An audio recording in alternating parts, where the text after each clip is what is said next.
mga politiko na pinipigil ang pamimigay ng ayuda na hindi naman galing sa sarili nilang bulsa. Si President Marcos ay nasa Batangas City ngayon para magbigay ng 200,000 pesos para sa bawat barangay.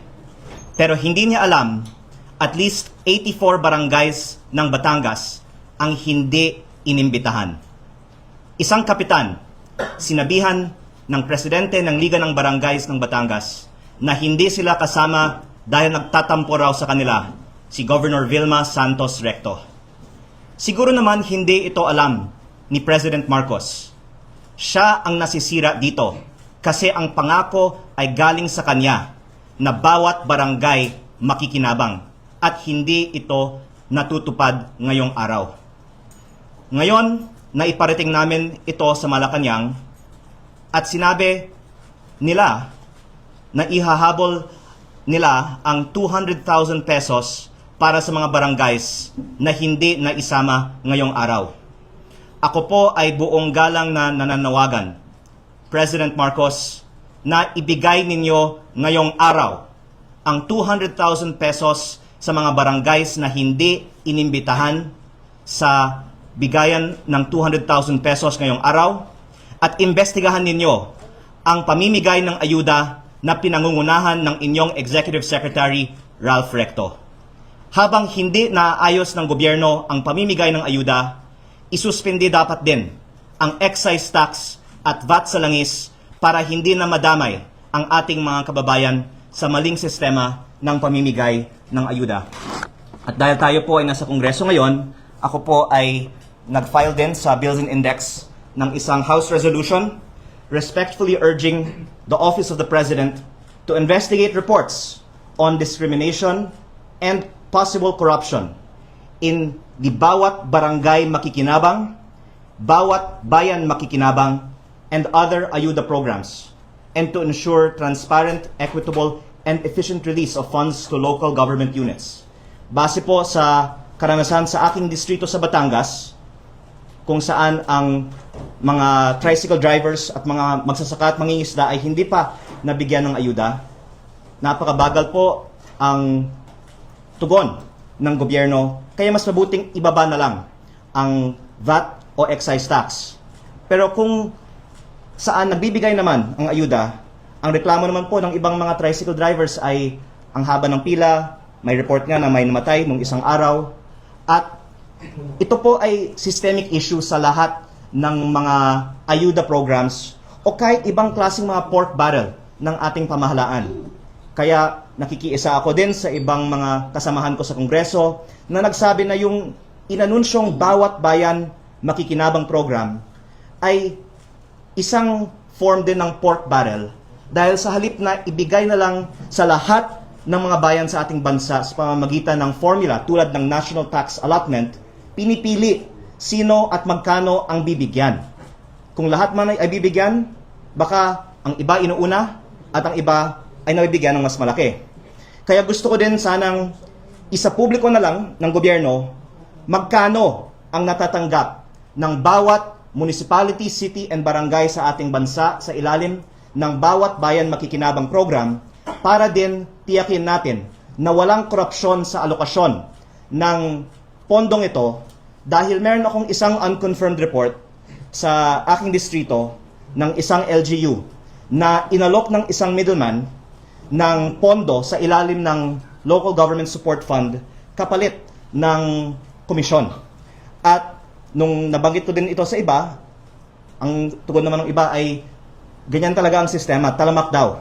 Ang bentahan ng pondo kapalit ng komisyon, hindi lang sa DPWH, pati sa bagong pork barrel sa bawat bayan makikinabang. Hindi man pa napatunayan na may korupsyon, ang aking panawagan ay isa publiko. Magkano ang natatanggap ng bawat isang LGU sa ilalim ng programang ito, pero ang kumpirmado ay ngayong araw, nangako ang ating presidente na bawat barangay makikinabang sa Batangas, pero may 84 barangays na hindi inimbitahan, pero na-acknowledge nila ang kakulangan na ito, kaya sinabihan sila na ihahabol na ang mga 200,000 pesos nila. Pero ako po ay narito para sana madaliin nila kasi kawawa naman ang mga barangays na hindi kasama sa bawat barangay makikinabang. Alright, magre-reaction tayo dito mga kababayan no, sa bagong statement ni Congressman Leandro Leveste patungkol dito sa pagbisita ngayong araw ni President Bongbong Marcos sa Batangas no, at nabigay daw po ito ng mga ayuda. May 200,000 pesos pa bawat barangay at meron pang mga bigas mga kababayan no, na ibinahagi nila. Pero meron po siyang hinaing dito dahil hindi po lahat ng mga barangay pala dyan sa probinsya ng Batangas ay invited.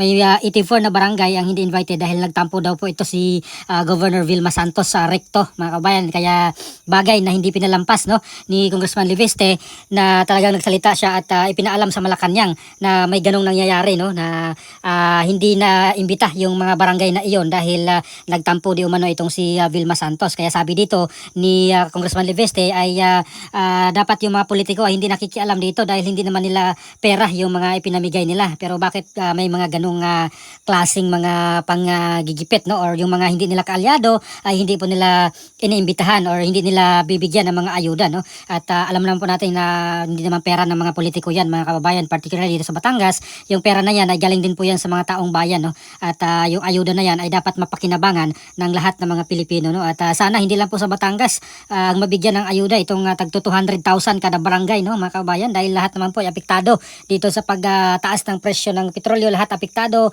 lahat ng mga bilihin ay nagtaasan at hindi lang po taga Batangas naman ang naapektuhan dito no, lahat ng probinsya ng Pilipinas ay apektado dito sa pagmahal ng mga produktong petrolyo at lahat na rin po ng mga produkto halos ay nagtaasan na rin dito no at sana lahat ng barangay mabigyan at hindi ipitin ng mga politikong nakaupo no. Yung mga hindi nila kaalyado ay sana bibigyan din nila ng ayuda, hindi gaya dito na talagang ang kapal naman ng mukha ng mga politiko na pag hindi nila close or kontrapartido ay hindi po nila bibigyan no at naging traditional na rin po yan dito sa atin mga kababayan. Naging tradisyon na po yan sa mga politiko dito sa ating bansa na talagang yung mga kalaban nila ay or yung mga hindi bumoto sa kanila ay binabalikan ng mga politiko at hindi nila talaga bibigyan ng ayuda. So sana po yung ganitong klaseng sistema ay matuldukan na no mga kababayan no. Kasi talagang ang kapal ng mukha ng mga politiko, hindi naman nila pera yan. Lahat ng ginastos nila diyan ay galing din po yan sa mga taong bayan no at dapat ay mapakinabangan talaga ng mga ordinaryong Pilipino na siyang nahihirapan din no. Lahat naman tayo kumakain at sa aking opinion sana po yung mga ganitong klaseng politiko ay hindi na dapat ninyo iboto no or sana wag nang iboto yung mga ganitong klaseng politiko na talagang ririsbakan ka. Pag hindi ka kaalyado, pag hindi ka bumoto sa kanila ay tiway ka nga ang mga tao no. Kawawa naman mga kababayan. So ganitong klaseng politiko sana ay hindi naman naig no. Dapat wag nang iboto para hindi na po pamarisan no at sana po yung mga ibang politiko kakampi man or hindi ay sana po ay lahat pantay-pantay mga kababayan. Bibigyan sana ng ayuda kasi yun nga sabi natin hindi naman po nila pera yan yung mga pinamigay na yan, itong mga ayuda 200,000 kada barangay, malaking tulong na po yan. At itong bigas mga kababayan ay pinamigay nila dyan sa Batangas na tag 10 kilo at nung una ay o nakaraang linggo ay nandun din po to si PBBM sa Manila City no kasama si Mayor Isko, namigay rin po ng tag 10 kilong bigas mga kababayan. So sana po ay hindi lang po dyan sa mga area na yan, lahat po ng mga lugar sa Pilipinas sana po ay mabigyan ng ayuda no ganito kasi lahat naman po nahirapan no lalo na doon sa Visayas, Mindanao, itong mga probinsyang mahihirap ay talagang lahat po apektado naman din mga kababayan. So hindi lang po sana dyan sa mga area na yan o sa lugar na yan yung ayuda. Hindi lang porket ka-close nila yung politikong nakaupo dyan ay sila-sila lang yung babahain ng ayuda mga kababayan. Sana lahat, kasi lahat naman po nagugutom no, lahat ng Pilipino nagugutom dahil dito sa krisis na nangyari ngayon sa ating bansa dulot dito sa kaguluhan dito sa Middle East. At sana yung mga ganitong klaseng politiko ay mahiya naman po sila no at sana hindi na po sila dapat manalo sa susunod na mga eleksyon. Sana magising na rin po yung mga tao, yung mga Pilipino. Sana hindi na po nyo iboto yung mga ganitong klaseng politiko. Kasi kawawa po tayo mga kababayan, sa totoo lang. Kawawa yung mga mahihirap. Itong mga politiko na ito, mayayaman na to eh. Mas lalo pang yayaman dito or pag sila nakaupo no. Kaya talagang dapat tuldukan na. Dapat hindi na po manalo or hindi na dapat iboto yung mga ganitong klaseng politiko. So ano po masabi nyo dito mga kababayan sa pasabog ngayon ni Congressman Leveste na hindi na po siya nakatiis no at kanya pong ipinarating sa Malacanang ang nangyari dyan sa kanilang probinsya sa Batangas na hindi lahat ng mga barangay ay invited dito sa pamimigay ng ayuda dahil nagtampo di umano itong kanilang governor dyan sa Batangas. So please comment down below. Maraming salamat. God bless po sa ating lahat.